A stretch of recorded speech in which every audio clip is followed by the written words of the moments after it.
राहुल गांधी ने 7 अगस्त को एक प्रेस कॉन्फ्रेंस किया और उसमें वोट चोरी का खुलासा किया। इस प्रेस कॉन्फ्रेंस के बाद वोट चोरी की जोरों से चर्चा चल रही है। इलेक्शन कमीशन ने राहुल गांधी के इस नारे पर प्रतिक्रिया दी और कहा, अगर राहुल गांधी को इलेक्शन कमीशन से कोई शिकायत है, हमें लिखित रूप से नियम और कानून के तहत जानकारी दें। कुछ दावे का इलेक्शन कमीशन ने इल्यूजन भी बताया। हालांकि राहुल गांधी अपने बातों पर अडिग हैं और इस बीच उन्होंने एक वीडियो जारी करके बताया। इन्होंने बताया कि हम राजनीतिक परिवार में पैदा हुए हैं और राजनीति को समझते हैं और पिछले 20 सालों से चुनाव लड़ रहे हैं। राहुल गांधी को पिछले कुछ समय से समथिंग इज फिशी लग रहे थे और इसकी वजह इन्होंने ये बताई। उत्तराखंड में हम चुनाव हारे। बाद में मैंने कैंडिडेट से पूछा कि जहां रोड शो हुआ था वहां जाके देखिए हमें कितने वोट मिले। हजारों लोग आए थे, पोलिंग बूथ में किसी ने वोट नहीं किया। यह असंभव था, यह हो ही नहीं सकता। उसके बाद छत्तीसगढ़ और मध्य प्रदेश के रिजल्ट, हमें लगा कुछ ना कुछ गलत हो रहा है। 2018 में मध्य प्रदेश में चुनाव होता है, हम जीतते हैं, हमारी सरकार चोरी हुई थी। 2023 में चुनाव होता है, मैंने अपने आंखों से भारत जोड़ो यात्रा में देखा भयंकर एंटी इनकम्बेंसी और हमें 65 सीट मिलते हैं। इम्पॉसिबल, हो ही नहीं सकता। और फिर महाराष्ट्र में पहली बार हमें सबूत मिला, विधानसभा और लोकसभा के बीच में जादू से नए वोटर आते हैं और जहां भी इन नए वोटर्स ने वोट किया वहां वोट बीजेपी को गया। महाराष्ट्र चुनाव के बाद जब हमें डाउट हुआ, हमारे गठबंधन के सारे नेताओं ने प्रेस कॉन्फ्रेंस किए और हमने इलेक्शन कमीशन से कहा कि आप हमें वोटर लिस्ट दीजिए, वीडियो रिकॉर्डिंग दीजिए।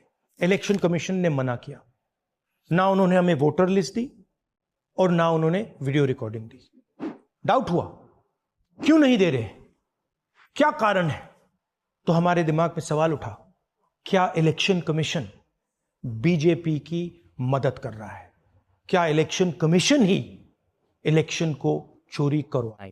कांग्रेस की हार को लेकर एक गंभीर सवाल खड़े कर रहे हैं और अपने शक को चेक करने के लिए इन्होंने एक टीम बनाई। टीम से कहा है, आप जाइए और एक कॉन्स्टिट्यूएंसी में इन्वेस्टिगेट कीजिए, क्या कहीं चीटिंग की जा रही है, अगर हाँ तो कैसे और कौन कर रहा है। इन्होंने शिकायत किया कि इलेक्शन कमीशन डिजिटल डाटा नहीं देता है जिनको आसानी से चेक किया जा सके। इलेक्शन कमीशन फिजिकल की कॉपी देता है जिनको चेक करने में बहुत ही परेशानियां होती हैं और एक क्लिक में नहीं चेक किया जा सकता।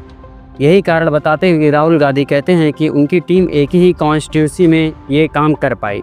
उनकी टीम को ये काम करने में लगभग 6 महीने का टाइम लगा। कर्नाटका में आने वाली महादेवपुरा विधानसभा में ये जांच हुई जिसमें 5 तरीके से वोट चोरी के सामने आए। इन्होंने कुछ ये एग्जाम्पल दी। चुनाव में 6,50,000 वोटर थे, उसमें से 1 लाख चोरी के थे।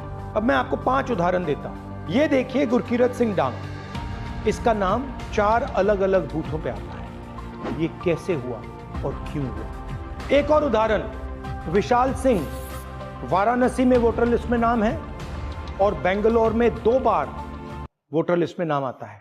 क्या ये वाराणसी में वोट कर रहे हैं या बेंगलोर में वोट कर रहे हैं या दोनों जगह वोट कर? एक और उदाहरण देखिए, हाउस नंबर 0। तो आपने कभी सुना है हाउस नंबर 0? हमने तो नहीं सुना था, मगर बेंगलोर में हजारों हाउस नंबर 0 हैं वोटर लिस्ट पे। हाउस नंबर 35 की कहानी सुनिए। छोटा सा घर है, ज्यादा से ज्यादा 4 लोग रह सकते हैं, मगर इस 35 में 80 लोग वोटर लिस्ट में रजिस्टर्ड है। ये ईआरओ ने कैसे अप्रूव किया, क्यों अप्रूव किया, पता लगाना है।